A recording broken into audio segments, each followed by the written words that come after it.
Square. Yes. Half moon. Very good. चले अहमद अब आप लेमन. हाँ. एप्पल. सर जी मैंने भी बना लिया। वाटरमेलन. वाटरमेलन। स्ट्रॉबेरी किधर? ये यहाँ टच करो. ये टच करो स्ट्रॉबेरी. बना लिए। चलो इसको पुट करो. सीधा सीधा. जी मैंने भी बना लिए। ऐसे. चल. अस्सलाम वालेकुम नाज़रीन, मैं हूं आपका होस्ट फैसल भट्टी और आप देख रहे हो फाल्कन टीवी। नाज़रीन, इस वक्त हम मौजूद हैं government special education school for blind Madina town Faisalabad में, जो कि नाबीना बच्चों का इदारा है। ऐसे बच्चों का इदारा जो बच्चे देख नहीं सकते, जिनको आंखों से नज़र नहीं आता। तो यहाँ पर हम मौजूद हैं, हमारे साथ मौजूद हैं उनकी साइकोलॉजिस्ट मिसिस सना रऊफ साहिबा। उनसे बातचीत करते हैं और जानने की कोशिश करते हैं कि वो नाबीना बच्चों को किस तरह से हैंडल करती हैं जब बच्चों के नए एडमिशन होते हैं, या ओवरऑल मतलब उनकी जो भी तफसीलात है वो उनसे बातचीत करते हैं, उनसे जानने की कोशिश करते हैं। अस्सलाम वालेकुम। जी वालेकुम अस्सलाम. मैडम, बहुत शुक्रिया आपका, आपने टाइम दिया। थोड़ा इंट्रोडक्शन दे दें अपना और फिर हम। जी, मेरा नाम सना रऊफ है और मैं इस इदारे में ब्लाइंड बच्चों के साथ 14 इयर्स 9 मंथ से वर्क कर रही हूँ। तो इन बच्चों के साथ मेरा अल्हम्दुलिल्लाह काफ़ी वास्ट एक्सपीरियंस हो गया। अच्छा मैम, ये बताइएगा, हमने देखा है जनरल एजुकेशन या आम बच्चे जब वो स्कूल में जाते हैं, 3 साढ़े 3 साल का बच्चा है, उस बच्चे को थोड़ी बहुत समझ होती है, घर वाले भी उसको कुछ ना कुछ सिखाते हैं, बच्चे को नज़र भी आता है, वो देख के चीज़ें पिक करता है।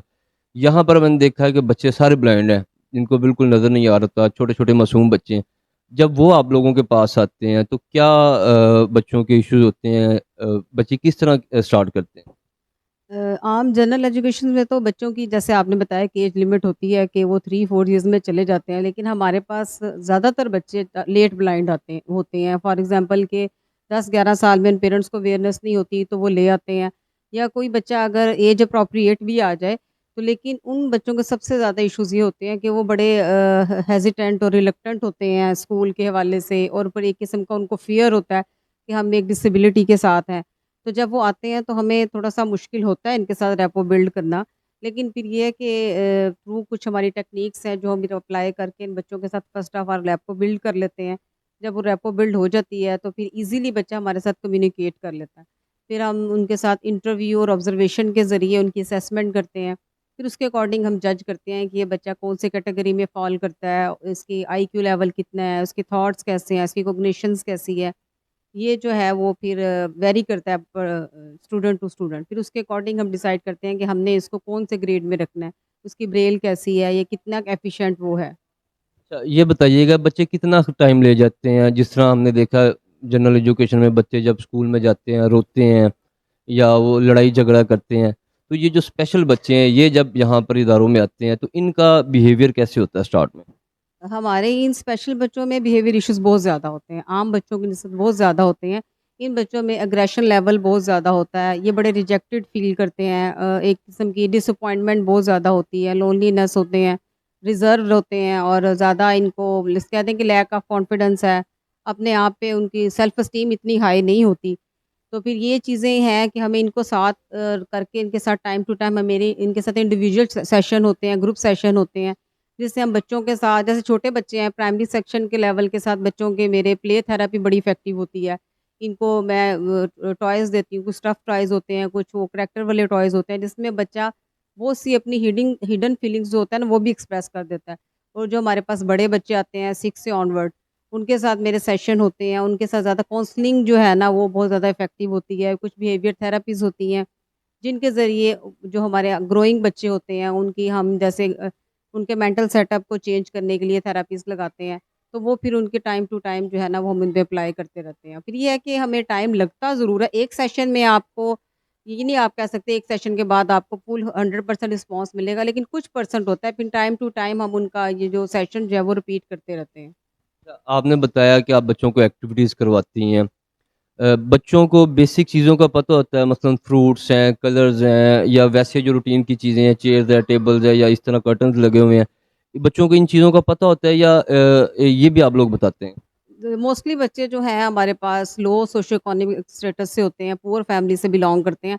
उनको इतना एक्सपोज़र नहीं होता है इन चीज़ों का। तो फिर ये चीज़ें जब हम इनको दिखाते हैं, स्टेंसिल्स में हम इनको दिखाते हैं, फिर इनको टच करवाते हैं, इनको टेस्ट, कलर और इनकी सारी थिकनेस ये सब कुछ हम इनको गाइड करते हैं, थ्रू हमारे जो असेसमेंट गैजेट्स होते हैं, उसके ज़रिए।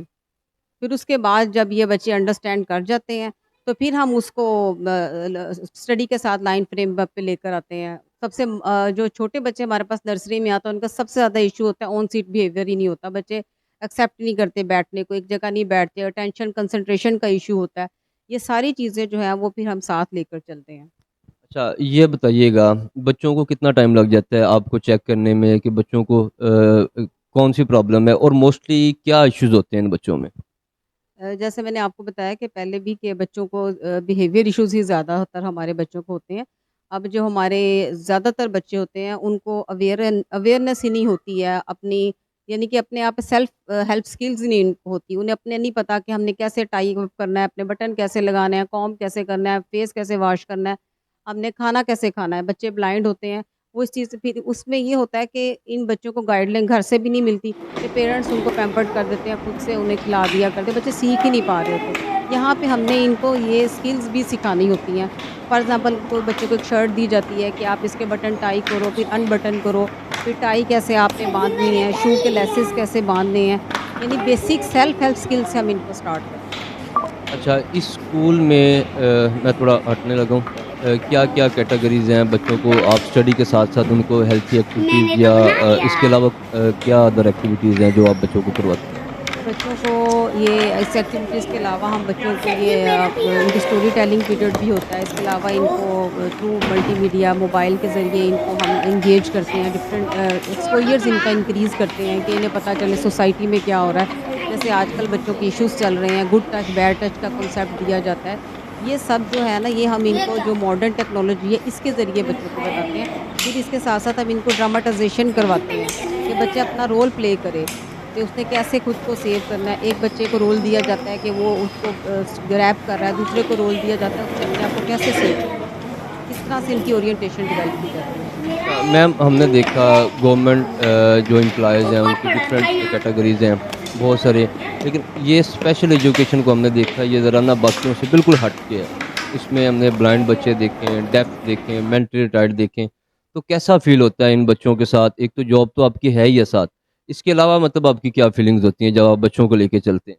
जी, अल्हम्दुलिल्लाह इन बच्चों के साथ बहुत अच्छी फीलिंग्स होती हैं, यानी कि इनसे हमें बहुत लर्न करने को मिलता है। जब बच्चे हमारे पास आते हैं, जब हमारे पास पेरेंट्स आते हैं, वो इतने ज़्यादा हमारे पास पेरेंट्स पैथेटिक हालत में होते हैं और बड़े स्ट्रेसफुल होते हैं। जब हम इन पेरेंट्स को हम कंसोल करते हैं, इनको सैटिस्फाई करते हैं, इनको तसल्ली देते हैं, जब वो हमसे हैप्पी होते हैं, बच्चा अपनी फेस पे अपने रिफ्लेक्ट करता है, तो हमें पॉज़िटिविटी देखते हैं, तो हमें बड़ी सैटिस्फैक्शन होती है कि एक स्पिरिचुअल सैटिस्फैक्शन होती है कि हम दुनिया और आखिरत दोनों में हम कामयाबी की तरफ हैं और हम एक अच्छी अल्लाह ने हमें जॉब दी हुई है अल्हम्दुलिल्लाह आई एम क्वाइट सैटिस्फाइड।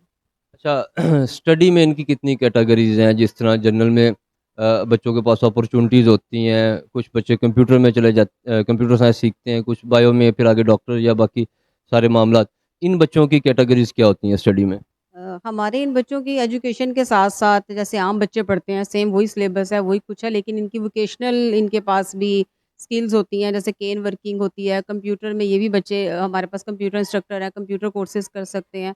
इसके अलावा म्यूज़िक टीचर हैं, ये म्यूज़िक लर्न कर सकते हैं। तो इसके अलावा जो जितने भी हमारे हैं इधर बच्चों के हमारे जो वोकेशनल हमारे प्रोग्राम्स हैं, वो सारों में ये बच्चे पार्टिसिपेट जो है ना, वो कर सकते हैं। अच्छा मैम ये बताइएगा कि बच्चों को जो आप बता रही हैं बिहेवियर इश्यूज़ ज़्यादा होते हैं, एग्रेसिव, इसकी क्या रीज़न आपको फ़ील हुई है अब तक? इसकी रीज़न यही होती है कि फैमिली में जब ये बच्चा इस किस्म का पैदा होता है, पेरेंट्स एक चीज़ का रवेला क्रिएट करना, उस बच्चे को शो करना और जो हमारी सोसाइटी है, उसके पीयर्स हैं, वो उसको स्टिग्माटाइज़ करते हैं। एक डिसेबिलिटी को इश्यू बना के उसको उस तरह उसके लिए पुकारा जाता है। जैसे हम अगर एक बच्चा नाबीना है, उसको बार-बार उसका मज़ाक उड़ाया जाए, उसको ह्यूमिलिएट किया जाए, तो वो चीज़ उसके अंदर इन्फीरियॉरिटी कॉम्प्लेक्स जो है ना, वो डेवलप हो जाता है। उसके फिर हिडन उसके अंदर उसको अपना जो एक्सप्रेस करता है वो थ्रू एग्रेशन करता है। वो एग्रेशन हो सकता है वो एक्सप्रेसिव भी हो या हिडन हो के वो अपने आप को सेल्फ टॉर्चर कर सकता है या कोई चीज़ के ज़रिए दूसरों को एक्सप्रेस कर सकता है। तो वो अपने आप को यानी कि दूसरों की अटेंशन सीक करने के लिए वो नेगेटिव एक्ट ऐसा करते हैं कि जब हम पॉज़िटिव उस बच्चे को टेंशन नहीं दे रहे, जब वो गुस्सा कर रहा है तो हम उसकी तरफ आ रहे हैं, उसको टेंशन तो वो लर्न कर जाता है कि मैंने अगर ये नेगेटिव एक्ट करना है तो मुझे टेंशन सीक हो रही है। तो हमने ये डिस्ट्रक्टिव बिहेवियर को कंस्ट्रक्टिव बिहेवियर में चेंज करना होता है। अच्छा मैम ये बताइएगा जिस इन बच्चों की मेंटल हेल्थ मतलब चीज़ें सीखने में कितना टाइम लगाते हैं और जब ये सीख जाते हैं तो उनके रिजल्ट्स बनिस्बत जो आम बच्चे हैं कितना सा आपको डिफरेंस नज़र आता है? जो हमारे पास छोटे बच्चे हैं जो नर्सरी में आते हैं वो थोड़ा-सा ज़्यादा टाइम टेकिंग होते हैं क्योंकि उन्हें पहले तो एडजस्टमेंट प्रॉब्लम बहुत ज़्यादा होते हैं। जब हमारे बच्चे बड़े होते स्टेप बाय स्टेप आगे जाते हैं तो ये इनके सेशन जब चलते जाते हैं, जो हमें नज़र आ जाता है कि बिहेवियर हमारे कंप्लीट हो गए हैं, तो वो फिर हम उसके अकॉर्डिंग वो चेंज करते जाते हैं और इनमें बड़े अच्छे पॉजिटिव रिजल्ट्स आते हैं। इनका आईक्यू लेवल माशाल्लाह आम बच्चों से बहुत अच्छा होता है, इनकी मेमोरी बहुत अच्छी होती है। अच्छा मैम आखिर में आप जो हमारी पब्लिक है उनको देखने क्योंकि हमने देखा है मुआशरे में अमूमन नाबीना अफराद को लोग हाफ़िज़ जी कह के पुकार देते हैं या उनको शायद तरसी या इस तरह के मैं अल्फाज कोई मेरे मुंह से ना निकल जाए लोग ये समझते हैं कि ये मुआशरे में बहुत कोई मज़लूम तबका है उन लोगों के लिए क्या मैसेज है इन ब्लाइंड अफराद के लिए नाबीना खासकर बच्चों के लिए और जो पेरेंट्स हैं उनके लिए क्या पैगाम देना चाहेंगे? पेरेंट्स को मैं यही मैसेज देना चाहूँगी कि इन बच्चों को आप बर्डन ना समझें। ये अल्लाह ताला ने अगर आपको दिए हैं तो ये बड़ी गॉड गिफ्टेड क्वालिटीज़ होती हैं इनके अंदर। सिर्फ़ आपने इनकी स्ट्रैटेजीज़ चेंज करनी है, इन बच्चों को डील कैसे करना है। इन बच्चों को नॉर्मल बच्चों की तरह ट्रीट करें, ना बहुत ज़्यादा पैम्पर्ड करें, ना बहुत ज़्यादा आप उनको रिजेक्टेड फीलिंग दिलवाएँ जिसकी वज़ह से इनको इश्यूज़ आते हैं। एक लिमिटेशंस हो, आप बच्चों की तरबियत में गुड एंड बैड की लिमिटेशंस दें कि आपने ये सेटअप ऐप से अबव नहीं जाना। उनको नो कहने का कॉन्सेप्ट सिखाएँ। ना कि आप उनकी हर बात मानते जाएँ, जब आप उनको अपने पर बहुत ज़्यादा डिपेंडेंट कर लेते हैं, तो तब प्रॉब्लम होती है। इनको अभी से इंडिपेंडेंट करें, ताकि ये अपने आप को सँभालें, कल को ये खुद इंडिपेंडेंट सोसाइटी में मूव कर सकें। और पब्लिक का मैडम?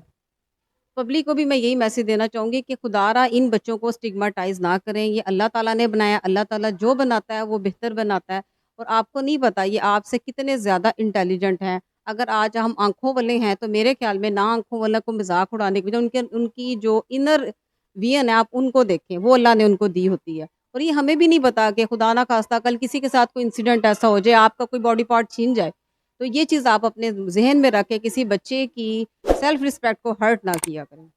जी, बहुत शुक्रिया नाज़रीन बड़ा खूबसूरत मैसेज था इनका कि इन बच्चों को आप कभी भी दूसरों से कम ना समझें बल्कि इनके अंदर जो क्वालिटीज़ हैं, जो इनके अंदर इनर सेल्फ कॉन्फिडेंस होता है, आप उनको ग्रूम करें, उनको बच्चों को हेल्प आउट करें और ये बिलाशुबा मुआशरे में बड़ा अहम किरदार अदा कर सकते हैं।